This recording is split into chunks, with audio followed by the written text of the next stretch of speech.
The growing gun violence epidemic in the United States has coincided with a rise in racism and mental health problems in the country, an African-American journalist in Detroit says. All these weapons circulating inside the United States are falling to hands of people who are very violent, who have mental health issues, who have racial and other forms of biases, and it's proved to be quite lethal, said Abayomi Azikiwe, editor at the Pan-African Newswire.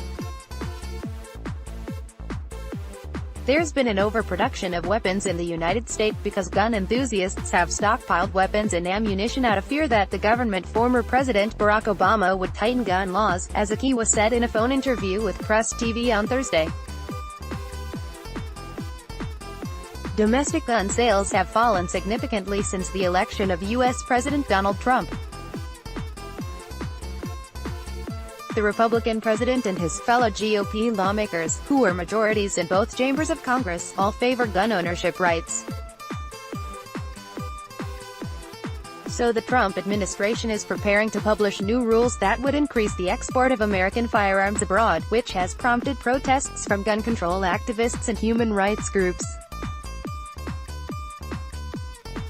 A U.S. State Department official said on Tuesday that the long-delayed rule changes would move the oversight of commercial gun exports from the Department of State to the Department of Commerce.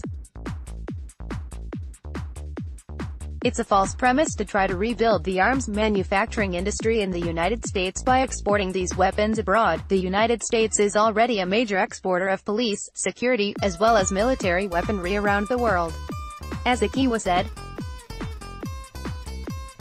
Even U.S. lawmakers immersed in the gun issue see a danger in promoting exports of American firearms. The Trump administration is once again caving to the gun lobby, said Senator Chris Murphy, a leader in the Senate on guns. Making it easier for gun manufacturers to sell more weapons of war to civilians is the absolute wrong thing to do. All this does is incite more violence around the world, further damaging our nation's standing and credibility. Remington, America's oldest gun maker, filed for bankruptcy protection in March, weeks after a shooting at a high school in Parkland, Florida, killed 17 people and triggered intensified campaigns for gun control by activists. After the high school massacre, hundreds of thousands of Americans took part in rallies to demand tighter gun laws.